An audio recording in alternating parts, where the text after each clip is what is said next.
Ya, selamat siang kepada yang baru hadir. Terima kasih sudah bergabung.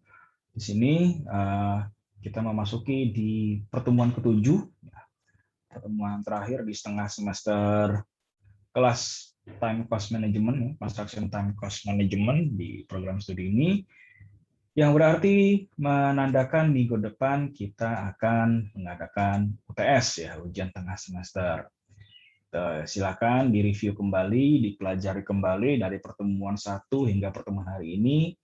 PR-PR-nya juga dilihat-lihat lagi gitu ya, diutak-atik lagi. Termasuk PR yang hari ini yang sudah saya kasih ya, sudah saya kasih di classroom juga, silakan dikerjakan, dikumpulkan di hari yang sama untuk UTS-nya gitu. Ya, oke. Kita langsung saja ya, langsung saja ke materinya, yaitu di subbab terakhir di time management, project time management, yaitu schedule development. Ini kuliahnya akan singkat karena seperti saya katakan di sini hanya kulminasi atau pengumpulan kesimpulan dari kuliah-kuliah kita yang sebelumnya, gitu ya. Nah, jadi kalau yang namanya schedule development gitu, pembuatan jadwal, ya pada dasarnya ini adalah ya ini yang kita lakukan selama ini gitu. Selama setengah semester inilah yang kita pelajari untuk bagaimana membuatnya gitu. Ini menjadi satu subbab sendiri gitu, karena pada dasarnya gitu ya, yang namanya pembuatan jadwal ini ya memasukkan data-data atribut aktivitas. Ini kan yang sudah kita pelajari minggu lalu. Durasi juga sudah kita pelajari ya, termasuk durasi perhitungan durasi kalau menggunakan alat berat dan segala macam gitu ya, ketersediaan sumber daya dan hubungan logika ketergantungan, dan lalu proses-proses manajemen waktu proyek sebelumnya. Ini semua sudah kita pelajari di minggu-minggu lalu gitu ya. Jadi nanti silakan direview kembali saja dari pertemuan 1 sampai pertemuan 7 gitu. Nah, jadi kalau kita lihat di sini ya, di grafik yang sebelah kanan ini gitu ya. Ini grafik saya ambil langsung dari buku PMBOK edisi ke-6 gitu. Ya, jadi yang namanya kita mendevelop schedule ya, membuat sebuah schedule, itu inputnya ya balik lagi gitu ya. Kalau misal dari PM plan-nya itu ya dari schedule management plan yang sudah pernah kita bahas. Schedule management plan itu ya kalau kita ingat-ingat lagi ya apa metode kan, bagaimana cara kita membuat jadwal, kita menganalisisnya pakai apa, toolsnya pakai apa. Scope baseline ya berarti kan acuan lingkupnya, apa yang kita kerjakan, apa yang tidak kita kerjakan dalam bentuk WBS dan WBS Dictionary gitu kan. Dari WBS atau to-do list itu kan kelihatan apa saja kita kerjakan dan apa yang tidak kita kerjakan. Nah, lalu input yang berikutnya dari dokumen-dokumen proyek gitu ya, yang dimana kalau kalian baca di sini ya, activity attributes, list, assumption, ya, dasar-dasar estimate, estimasi durasi, dasar register, milestone, ini semua sudah kita punya seharusnya gitu loh. Ya, milestone list ini kan didapatkan dari project charter biasanya kan, dari piagam proyek gitu. Project yang namanya milestone list itu sebenarnya pada dasarnya ya kayak tenggat waktu, kayak target untuk setiap deliverable itu harusnya tanggal berapa gitu. Nah, lalu network diagram yang sudah kita buat ya, tim assignments, jadi kan pembagian tim dan sumber dayanya, kalender sumber dayanya, persyaratan sumber dayanya hingga register, ini semua menjadi masukan untuk membuat develop schedule-nya. Kalau yang dari proses manajemen waktu sendiri gitu ya, yang pasti kan tidak termasuk proses yang tidak berasal dari proses manajemen waktu kan jelas ini register tidak termasuk, resource calendar tidak termasuk, requirement tidak termasuk, tim assignment tidak termasuk, milestone ini bisa masuk bisa enggak, cuman kayak lebih banyak ke dari integrasi, dari manajemen integrasi, assumption log juga dari integrasi, dari scope lah sebenarnya gitu. Yang lainnya dari manajemen waktu yang sudah kita pelajari. Nah, jadi kuliah hari ini mungkin akan lebih banyak membahas tools-nya kali ya, tools-nya, metode-metodenya bagaimana kita mendapat sebuah schedule. Ya, tools atau metode-metode untuk melakukan kegiatan inti ini, kegiatan inti dari proses yang terakhir ini. Ya, bagaimana kita membuat model jadwal proyek keseluruhan gitu ya, atau yang disebut schedule baseline atau master schedule, biasanya juga disebut master schedule, di mana kalau di kantor-kantor proyek itu pasti ada singgangnya satu tembok yang isinya kertas kertas besar gitu ya, ukuran A0 minimal, untuk apa? Ya untuk membuat master schedule-nya. Biasanya itu di dekat mejanya project manager atau deputy project manager biasanya kayak begitu. Nah, lalu di sini kita juga menentukan jalur kritis. Nah, lalu yang terpenting di sini ada 3 dan 4, review optimasi jadwal, review optimasi sumber daya. Ini maksudnya apa di sini? Nah, jadi ketika dalam proses DevOps schedule ini ya, kan misalnya kemarin kita sudah kerjakan tuh, kita sudah mengestimasi durasi, kita sudah menentukan, membuat network diagramnya, ketergantungan segala macamnya, gitu kan sudah cari semua. Nah, lalu itu yang namanya kita analisis itu kan, yang namanya ketersediaan sumber daya, yang namanya kondisi lapangan, itu seringkali tidak akan sesuai dengan yang namanya daftar milestone-nya. Gitu. Entah itu bisa jadi lebih lama atau lebih cepat, nah itu case by case lagi. Gitu. Nah, maka dari itu perlulah yang namanya optimasi atau optimalisasi lah gitu ya. Dalam bahasa Indonesia itu ada optimasi gitu. Saya nggak akan bahas banyak lah di situ bedanya apa. Cuman di sini sebenarnya pada intinya kalau bahasa Inggris itu optimization, optimalisasi gitu ya dari bahasa Inggrisnya. Optimization gitu, membuat jadwal lebih optimal sehingga sumber daya juga lebih optimal. Optimal itu maksudnya kayak gimana, Pak? Optimal itu kalau bahasa sederhananya itu ketemu di tengah. Tidak cepat sempat banget, tidak lama banget, atau tidak hemat banget gitu kan. Dalam artian semua constraint-nya itu baik ya tiga constraint gitu, constraint waktu, biaya, dan lingkup itu tetap ketemu di tengah-tengah gitu. Walaupun ya tentu yang namanya kompromi di tengah-tengah itu pasti akan ada yang namanya trade off. Nah, ada yang dikorbankan. Pasti ada yang dikorbankan lah gitu. Nah, mana yang dikorbankan dan seberapa besar dikorbankannya untuk mendapatkan benefit lebih gitu kan, dan seberapa banyak benefit lebih yang diharapkan. Nah, itulah yang namanya proses optimasi jadwal, itulah yang namanya optimasi sumber daya. Nah, jadi itu tadi untuk apa? Untuk tadi menyelesaikan adanya diskrepensi atau perbedaan antara target yang ditetapkan dari atasan gitu ya, dan dengan dari hasil analisis bottom up kita gitu. Kenapa? Karena misalnya kayak begini. Kalau misalnya kemarin kita ingat-ingat gitu ya, estimasi durasi gitu kan, kalian tentu ingat gitu ya, bagaimana kita menghitung benar-benar bottom up tuh. Kita lihat kondisi alatnya. Ekskavator berapa bucket yang seberapa gede? Wah, 1 meter kubik. Gimana operatornya jago nggak? Wah, nggak begitu jago. Ya udah, berarti dikurangin 0,75. Dia kondisi lapangannya gimana? Waduh, nggak rata dan segala macam. Begitu banyak faktor-faktor yang ada di bawah gitu ya, yang ada di bottom, ya. Ada yang di level dasar gitu, kita kumpulkan semua, itu bisa jadi ketemunya durasinya itu akan lebih panjang dari targetnya. Nah, maka dari itu yang namanya schedule development itu sebenarnya salah satunya adalah tadi mengoptimalisasi jadwal dan sumber daya supaya seenggak-enggaknya kalaupun meleset dari target gitu ya, meleset dari target yang ditentukan oleh owner atau dari direksi gitu, seenggak-enggaknya bisa agak ditekan dikit lah, agak dipres dikit. Mungkin tentu dengan tadi adanya trade off, adanya beberapa pengorbanan gitu, tanda kutip pengorbanan gitu. Saya agak kurang suka kata pengorbanan sebenarnya. Trade off gitulah ya. Nah, begitu sudah selesai optimalisasinya ya, sumber dayanya, terus jadwalnya gitu. Jadilah yang namanya schedule baseline gitu. Lalu update-nya, lalu ada update-nya nih. Nah, itu tadi yang namanya optimalisasi itu pasti akan ada namanya membawa perubahan-perubahan. Nah, makanya di sini ada namanya change request ya, ada integrated change control di sini, dan lalu ada cost baseline. Saya nggak akan bahas panjang di subbab ini 4.6 ini karena ini bisa panjang sendiri, satu pertemuan sendiri di sini. Coba intinya begini, ketika tadi tuh ya ada proses optimalisasi, ya proses optimalisasi, ada namanya terjadi trade offs. Gitu. Nah, trade offs itu kan tadi tukar kayak semacam apa sih? Kita korbankan sesuatu untuk mendapatkan sesuatu. Gitu. Kita ngelapas sesuatu untuk mendapatkan sesuatu. Gitu. Nah, namanya proses change request atau integrated change control itu untuk menilai yang kita lepaskan, yang kita korbankan, dan apa yang kita dapatkan worth it nggak? Gitu loh. Kita worth it nggak sih? Kayak misalnya memperpanjang durasi ini gitu. Kalau misalnya ada satu pekerjaan gitu ya, pengen kita panjangin gitu, pengen kita pakai float-nya gitu supaya distribusi, supaya apa? supaya kita tidak boros-boros amat lah gitu menghabiskan sumber dayanya gitu kan, menghabiskan uangnya, itu resikonya apa? Adakah resikonya? Gitu. Mungkin resikonya sebelumnya udah ada gitu. Cuman gara-gara mungkin tadi jadwalnya dioptimalisasi gitu kan, entah untuk dipercepat, entah untuk ditambahkan sumber dayanya, atau entah justru dikurangi sumber dayanya, timbul resiko-resiko, timbul sebuah dampak yang belum ketahuan apa kayak gimana. Nah, makanya di sini perlu ada namanya risk register di inputnya tadi di sini nih. Gitu.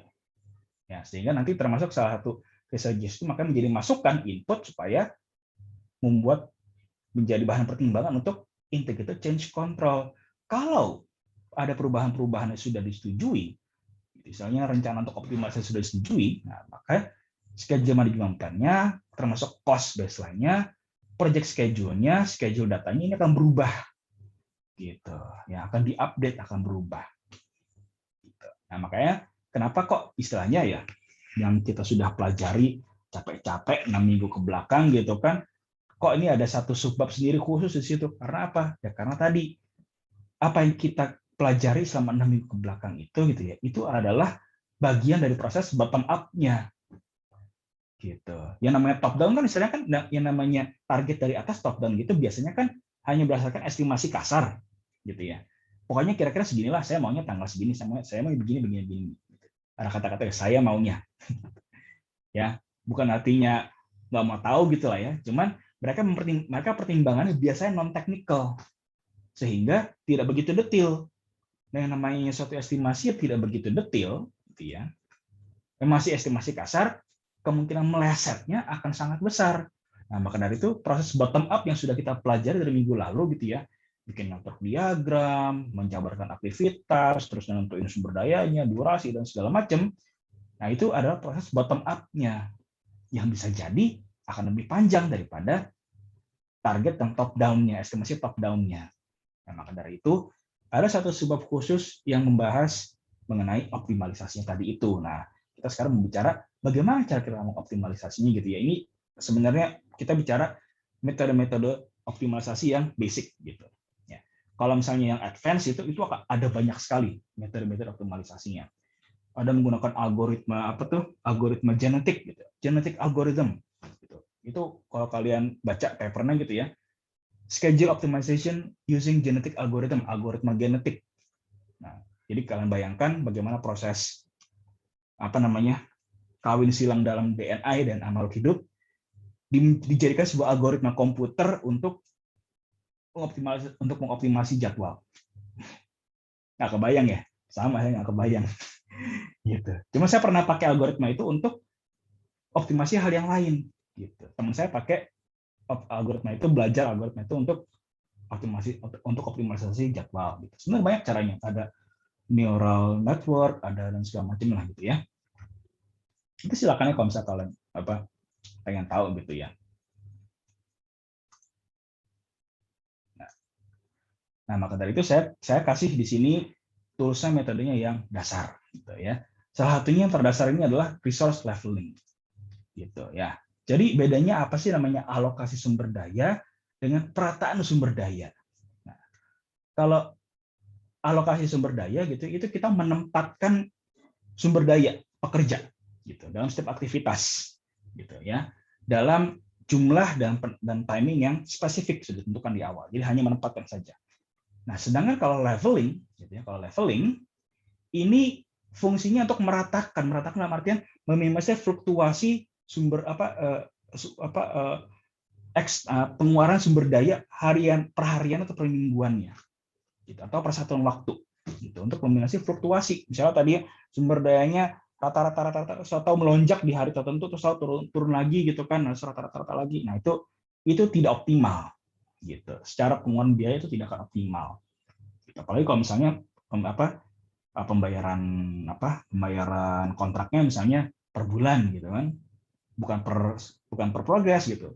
Nah, kalau per progres itu beda lagi di situ. Nah, jadi ini akan bisa jadi nanti mengurangi kebutuhan sumber daya per harinya. Nah, kenapa sih kita perlu yang namanya meratakan sumber daya gitu ya? Nah, yang pertama untuk efisiensi aktivitas. Gitu ya. Kalau misalnya ada misalnya site-nya sempit terbatas gitu kan. Kita mau cepat, kita mau ada sekian alat berat untuk bekerja di satu site itu supaya produktivitasnya tinggi gitu. Silahkan, masalahnya lokasinya cukup atau enggak. Kalau misalnya nggak cukup gimana? Ya mau nggak mau, karena keterbatasan lapangan, ya harus disebar, harus di-spread. Nah, makanya dari itu, yang namanya resource leveling itu salah satu tujuannya untuk efisiensi aktivitas, untuk menghindari yang namanya kongesti ya, atau kemacetan gitu ya, kemacetan dari pekerja dan alat berat. Nah, atau juga pertimbangan biaya gitu ya. Beberapa equipment itu mob demomnya itu mahal. Jangan sampai begitu sudah bayar untuk uang mobilisasinya sudah dibayar, tapi nggak langsung produksi, nggak langsung bekerja. Nah, padahal istilahnya begitu sudah dibayar gitu kan, alatnya masuk, tapi belum bisa kerja. Argonya udah jalan, tetap argonya jalan itu. Tapi kalau nggak bisa produksi, rugi kitanya. Nah, itu salah dua dari pertimbangannya. Nah, apakah semua resource harus dilaratakan? Ya nggak juga sebenarnya gitu ya. Ini dari perspektif yang lain gitu ya. Sebenarnya tidak semua sumber daya itu harus diratakan. Gitu ya. Soalnya nih ada beberapa catatan gitu ya kalau misalnya kita bicara resource leveling gitu ya. Nah, yang namanya resource gitu ya, pekerja dan equipment itu punya tingkat produktivitas. Nah, kalau misalnya tadi itu ya, untuk tujuan meratakan itu sehingga kita akhirnya harus mengurangi jumlah pekerja dan atau jumlah alat yang berproduksi di satu site gitu ya, di satu hari di satu waktu, itu akan menimbulkan penurunan produktivitas yang pada akhirnya akan menimbulkan durasi satu pekerjaan akan lebih lama, itu sudah keniscayaan gitu. Nah, makanya kalau namanya resource leveling itu ya biasanya akan mengurangi jumlah sumber daya per hari ya atau per satuan waktu yang sehingga akan memperpanjang atau extending durasi sebuah activity. Nah, maka dari itu kalau untuk resource leveling itu yang kita gunakan adalah menggunakan floats. Kita berfokus terhadap semua aktivitas-aktivitas yang tidak kritis, yang bisa diperpanjang durasinya. Contoh seperti ini misalnya, ya, nah ketemu lagi ada tabel seperti ini. Moga-moga nggak trauma ya, ketemu tabel seperti ini gitu ya. Nah, ini yang sudah pernah saya pakai gitu ya di pertemuan sebelumnya. Nah, lalu saya tambahkan ada satu kolom tambahan gitu yang menjelaskan berapa jumlah pekerja per satuan waktunya. Misalnya nih, activity A dia punya durasi 5 gitu. Terus dia ada jumlah pekerja per satuan waktu. Ini maksudnya apa? Dari 5 itu ya, dari 5 hari atau 5 minggu ya, misalnya kita sebut ini hari lah ya. Dari 5 hari itu, satu harinya ada 3 pekerja bekerja. Jadi activity A itu istilahnya akan memakai 15 pekerja, 15 shift gitu ya, untuk 15 pekerja untuk menyelesaikan satu activity-nya ini. Ya, dan seterusnya. Kalau B berarti 8 kali 6 ada 48. C 6 kali 5 30, D 9 kali 4 36 dan seterusnya. Tuh, kalau yang ini udah ngerti ya, predecessor ya. Nah, ini kan network seperti ini ya, begitu kan sudah kita buat begitu. Nah, terus kalau kalian ingat yang namanya aktivitas yang kritisnya itu, saya nggak perlu ngulang lagi kan ngitungin gimana gitu ya. Udah pinter kan semuanya. Udah. Ya. Kalau misalnya ingat-ingat gitu ya, yang kritisnya kan ABDG ya, ABDG. Nah, berarti yang punya float yang mana? Yang ini, C, E, dan F gitu. Nah, maka dari itu, ya, dari network ini kita buatlah yang namanya bar chart.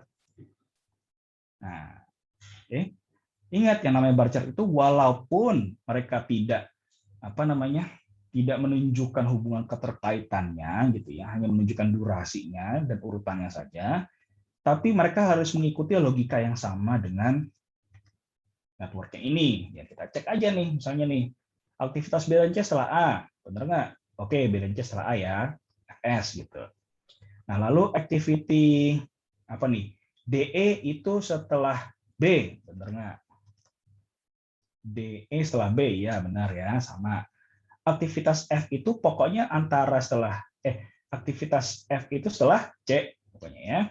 Mana F? Ini F setelah C, ya benar ya, sama ya. Lalu aktivitas G setelah setelah D, E, dan F gitu.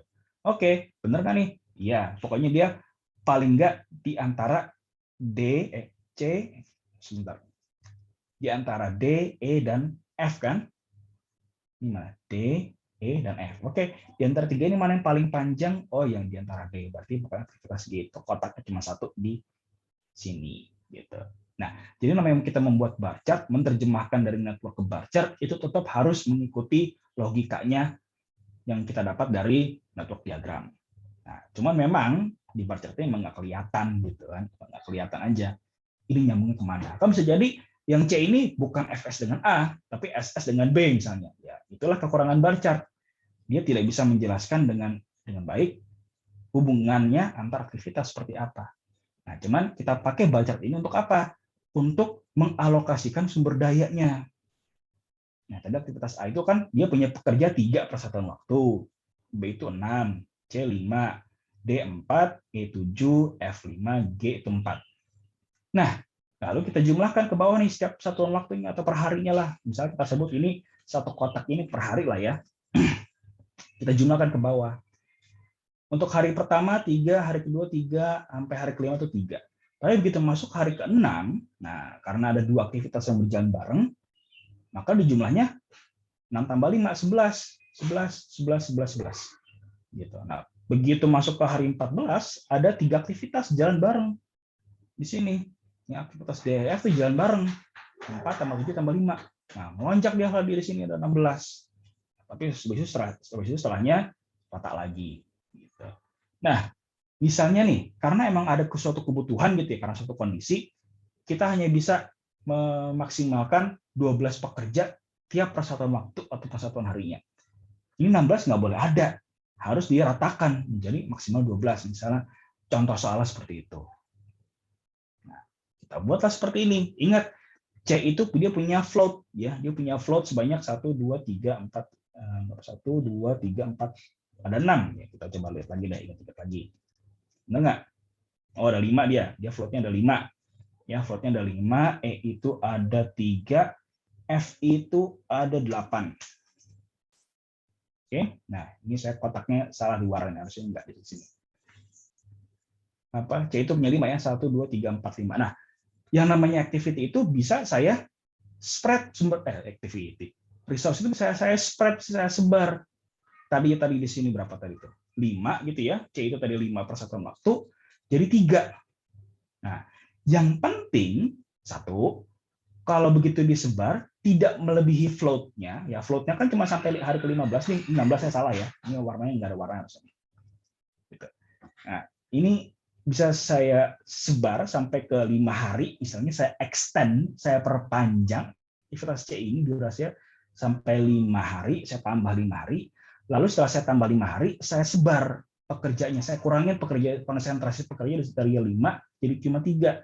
Yang penting jumlahnya tetap harus sama dengan yang sebelumnya. Nah, sebelum berapa? Ada 1, 2, 3, 4, 5, 6. Ya, ada 30. Nah, di sini saya spread.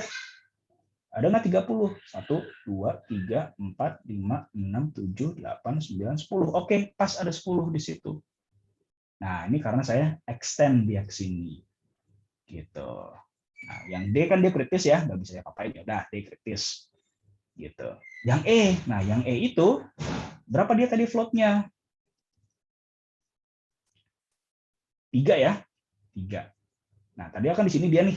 Nah, ini saya bukan saya extend, tapi saya selain saya extend, tapi saya mundurkan gitu. Jadi E itu selain saya perpanjang durasinya, tapi juga saya mundurkan ke belakang gitu ya. Tadinya dia mulainya di sini, jadi mulainya agak mundur dia. Itu kenapa? Satu, yang E ini pun juga dia karena tergantung sama C juga di sini, ya kan? Begitu C-nya itu kepake float-nya semuanya, jadi kan dia apa namanya si E itu early start-nya nggak jadi 13 lagi, tapi jadi 16 di sini. Maka dari itu dia selain jadi akhirnya tergeser mundur, ya, jadi istilahnya early start-nya jadi mundur di hari ke-16, dia juga saya extend, saya perpanjang juga. Nah, inilah yang namanya pentingnya mempertahankan hubungan logika pun juga penting.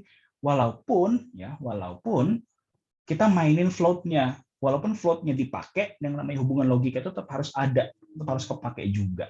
Akibatnya aktivitasnya itu selain mundur juga karena terextend ya, jadi dipanjang, ditambahkan durasinya.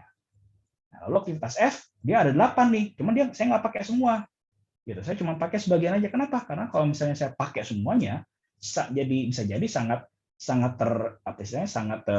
terstretch gitu ya, jadi sangat terbagi gitu, jadi sangat sedikit, nggak apa-apa juga, nggak masalah. Ini kalau misalnya saya jadi cuma ada satu, F itu harusnya ada berapa? 15 ya? Benar ada 15. 1, 2, 3, 4, 6, 7 ya, setengah. 7,5 kali 2, 15. Pas, ada 15 di sini ya, ada jumlah 15. Pak, boleh nggak Pak kalau misalnya saya stretch sampai di sini? Kalau di stretch sampai sini bisa jadi ya, ini jadi 12 juga nih. Ini saya sampai 1 di sini misalnya gitu kan. Ini jadi 11 juga. Nah, bisa jadi. Yang penting jumlahnya itu ya, jumlah pekerja di F itu jangan sampai lebih dari 15. Jadi yang namanya leveling itu tidak mesti harus rata semua jumlahnya sama. Bisa jadi juga seperti ini. Tahu-tahu ada satu yang kayak ganjil lah gitu, ada satu yang beda sendiri gitu. Apakah nanti jumlahnya juga harus besar dulu baru kecil, Pak? Ya enggak juga. Bisa jadi kecil dulu baru besar. Atau enggak besar kecil besar. Yang penting nanti pada akhirnya jumlah di bawahnya ini jangan sampai melebihi ketentuannya. Kalau ditentukan maksimal 12 per satuan waktu, ya udah, jangan sampai yang di bawah ini nantinya ini wujudnya ini lebih dari 12. Gitu loh. Ya. Silakan diutak-atik. Yang penting apa? Satu, jumlah pekerjaan di sini tidak melebihi ketentuannya. Yang kedua, kalau diotak-atik entah itu extending float, entah itu menggeser, yang jangan sampai mengganggu atribut aktivitasnya. Jangan sampai nanti merubah sifat ketergantungannya. Nah, itu yang kedua. Syaratnya itu ketika melakukan resource leveling. Nah, itu konsep dasarnya, prinsip dasar untuk resource leveling seperti itu. Nah, Pak, kalau misalnya aktivitas ada banyak gimana? Ada alat bantu. Nah, untungnya MS Project juga bisa tuh. Nah, namanya resource leveling. Seperti itu. Kalau kalian pelajari di mana? Di pertemuan keempat ya, minggu keempat, ada tutorialnya. Silakan kalian sambil utak-atik, dicoba-coba aja di situ. Nah, maka dari itu ketika tadi kita setelah tadi kita mengotak-atik resource leveling seperti ini, ada juga namanya tools berikutnya ya, teknik berikutnya yaitu compression dan acceleration. Nah, ini yang istilahnya kalau dari tahun ke tahun gitu ya. Dari tahun ke tahun gitu yang di kelas saya gitu selalu minta ajaran nih, Pak, ajaran saya crashing dong, Pak, ajaran saya fast tracking dong, Pak. Sebenarnya namanya crashing fast tracking itu apa ya?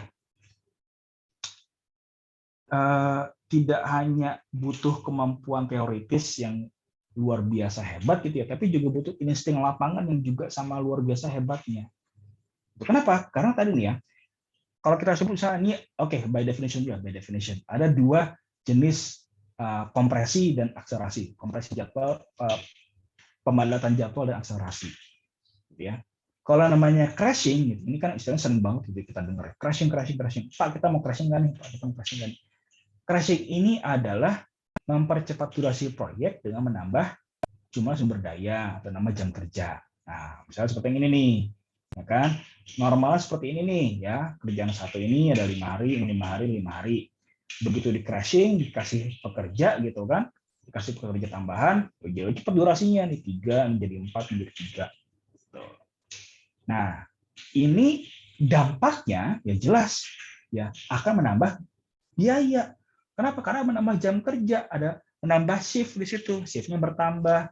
Kalau shiftnya ada shift lembur, shift malam, itu harga persatuan kerjanya itu per jamnya itu pekerja akan lebih mahal pastinya. Nah, ya, jadi kalau crashing itu ya jeleknya seperti itu, bukan jeleknya, maaf saya koreksi, bukan jeleknya seperti itu.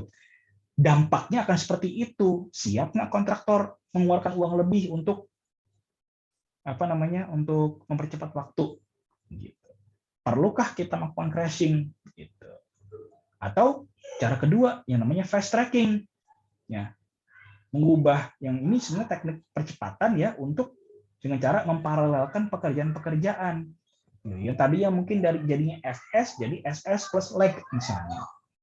Nah, baik lagi ketika mengubah sifat ketergantungan dari FS ke SS, itu kita masih lihat lagi sifat sifat ketergantungan seperti apa, Kak? Seperti apa? Bisa nggak diubah seperti itu? Maksudnya kalau misalnya itu ketergantungan sudah mandatory, misalnya sudah hukum alam, ya masa kita melawan hukum alam gitu loh ya? Ya jangan melawan hukum alam. Gitu. Makanya ketika mengubah dari FS ke SS plus lag gitu kan atau tanpa lag gitu, itu butuh yang namanya pertimbangan, discretionary mandatory gitu. Biasanya aktivitas-aktivitas yang punya ketergantungannya discretionary gitu. Jadi masih bisa diutak-atik dikit lah gitu. Ya, ini namanya fast tracking. Nah, kalau fast tracking itu dampaknya apa? Meningkatkan resiko. Bisa jadi nih ya, bisa jadi misalnya kayak begini. Di normal gitu ya, pekerjaan yang ini gitu ya, pekerjaan yang ini ada sebenarnya ada milestone di sini nih. Ya, dia punya milestone. Milestone untuk apa? Inspeksi. Gitu. Ya. Aktivitas yang berikutnya sebenarnya tergantung dari mutu si pekerjaan sebelumnya. Walaupun secara diskresi bisa dimulai paralel, cuman kalau ya amit-amit misalnya pekerjaan yang ini ternyata mutunya nggak bagus, ini akan menimbulkan bahaya bagi pekerjaan berikutnya.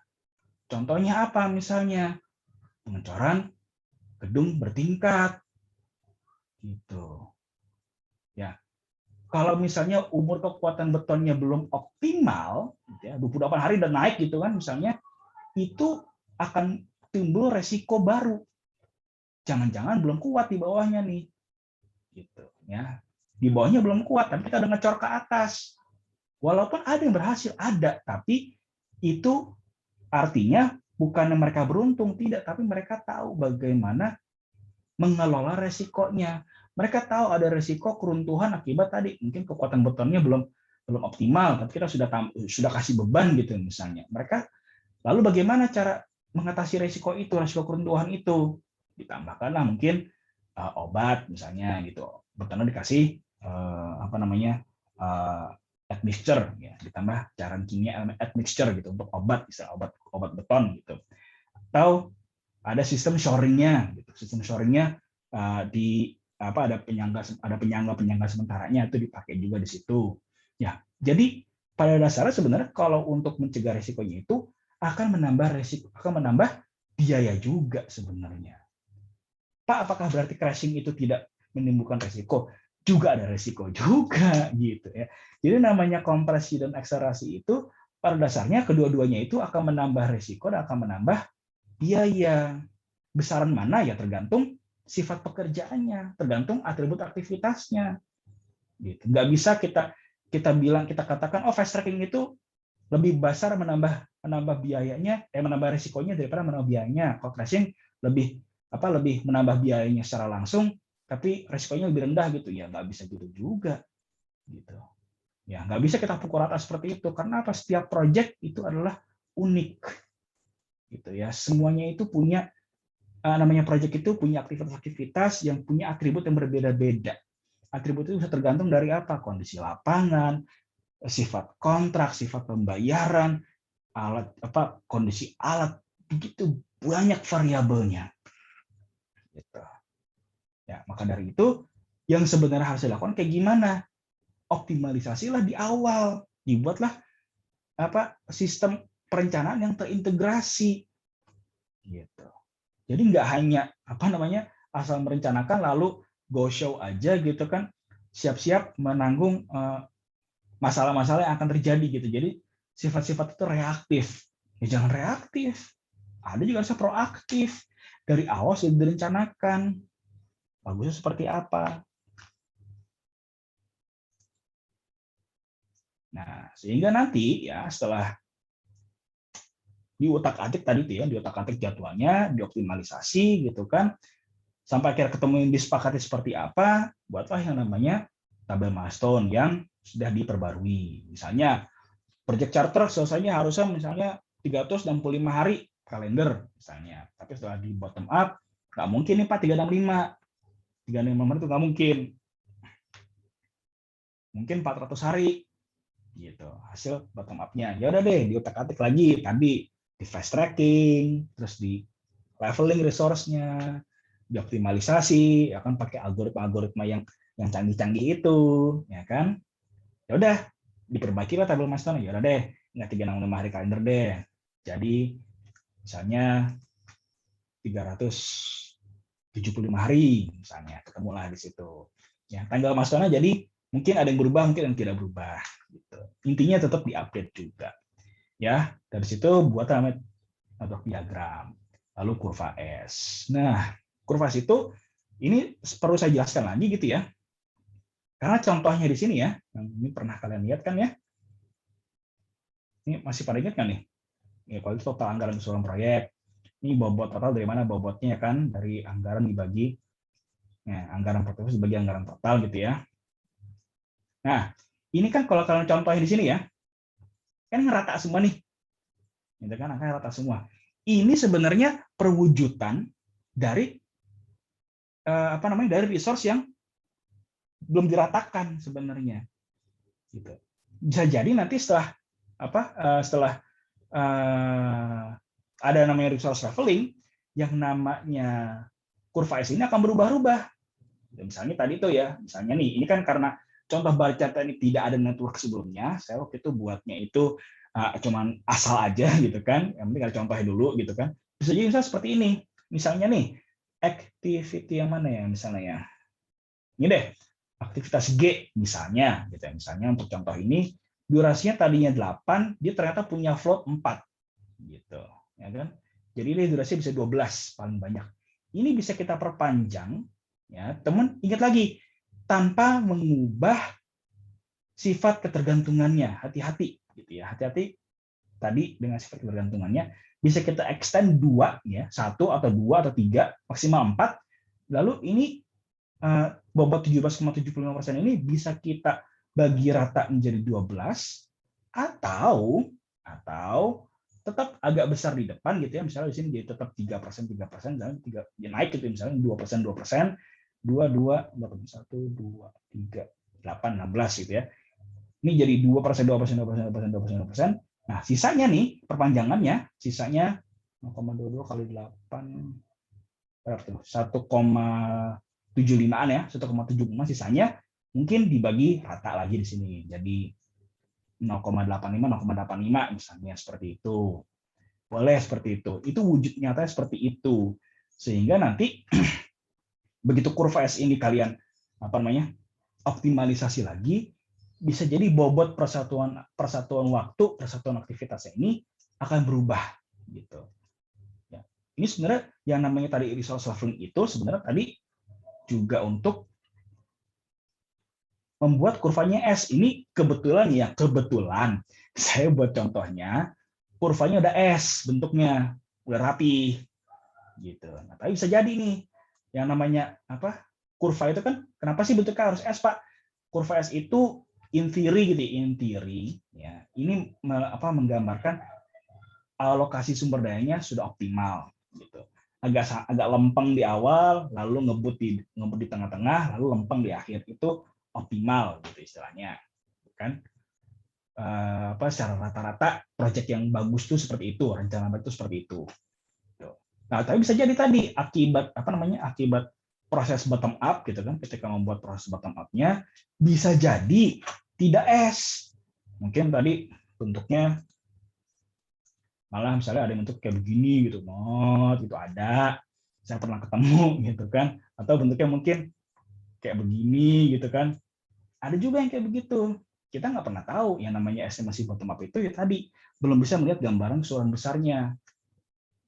Nah, maka dari itu ketika nanti meratakan sumber daya dan segala macam itu perlulah yang namanya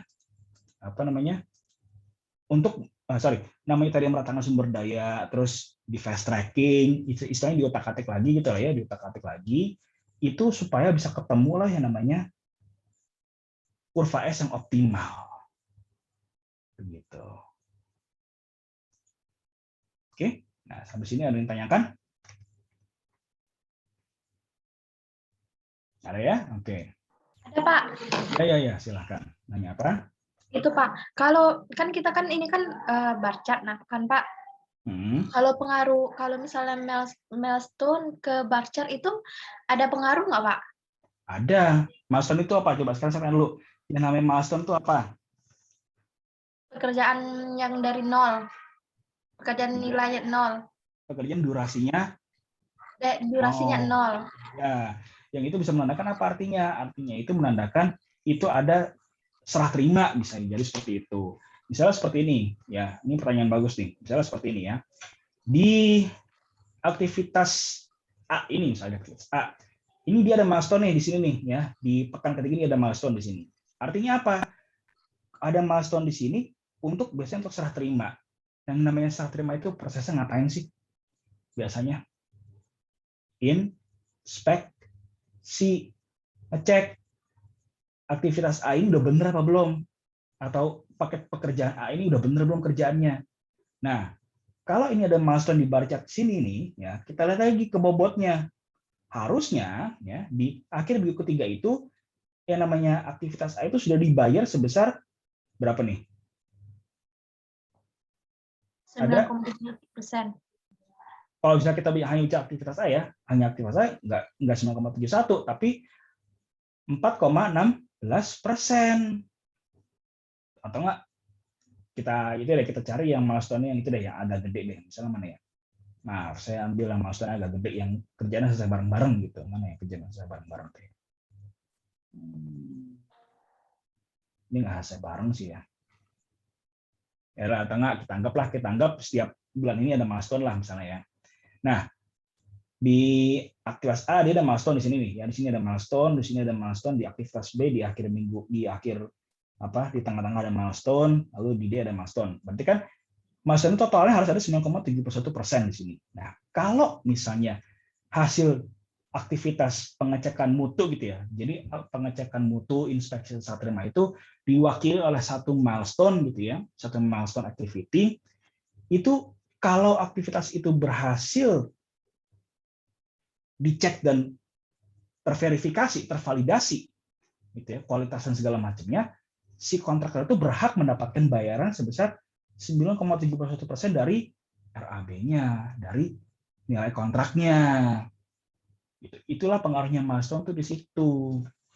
Jadi sebenarnya milestone itu tadi untuk menandakan oke, aktivitas ini yang namanya work package ini harus ada milestone nih apa untuk pengecekan mutu gitu. Nah, berarti kan sehari sebelum milestone itu harus ada si kontraktor itu seenggaknya harus sudah kirim, nggak cuma sehari, malah seminggu biasanya. Seminggu atau beberapa hari sebelumnya itu 2 hari paling telat sudah harus mengirimkan RFI, request for inspection. Kirimlah gitu loh. Dear konsultan, dear engineer, tolong dong cek kerjaan kami, paket pekerjaan activity nomor sekian, kode ID sekian gitu. Kirimlah. Ya udah kirim checklist sama ITP-nya gitu kan. Bawalah tuh ITP checklist-nya. Besoknya sehari sebelum milestone dicek, inspeksi. Udah oke belum nih? Dicek. Oke. Beton deckingnya udah oke. Semut betonnya oke. Tulangannya udah oke segala macam. Oke, tanda tangan, bisa ada kita tagih gitu. Akhir bulan tagih. Ini loh. Jadi pas tagihan itu istilahnya pas penagihan itu langsung dibawa tuh sekian banyak RFI gitu kan, request for inspection yang sudah lolos uji semua tuh, dikumpulin, ditumpuk, kasih ke owner. Diverifikasi, validasi, transfer. Gitu. Itulah gunanya milestone. Gitu. Ya, jadilah ya. Ada pertanyaan lagi? Halo? Oke, cukup jelas ya. Nah, jadi nanti sebenarnya itu kan ingat-ingat karena itu nanti kita akan bahas ini lagi di pertemuan ke-14 ya. pengendalian biaya dan waktu. Nanti di situ kalian akan ketemu lah yang namanya planned value, earned value, actual cost. Nah, di situ yang tadi saya jelaskan barusan tuh ya, itu akan lebih kelihatan lagi wujudnya seperti apa nanti tuh. Ya, wujudnya seperti apa ketika dianalisis berdasarkan kinerja biaya dan waktu. Jadi ketemulah nanti SPI CPI-nya atau schedule variance, cost variance dan segala macamnya. Itu nanti pertemuan ke-14. Gitu. Oke? Nah, oke. Terima kasih atas perhatiannya. Kita minggu depan kita jumpa lagi untuk ujian tengah semester. Oke. Terima kasih.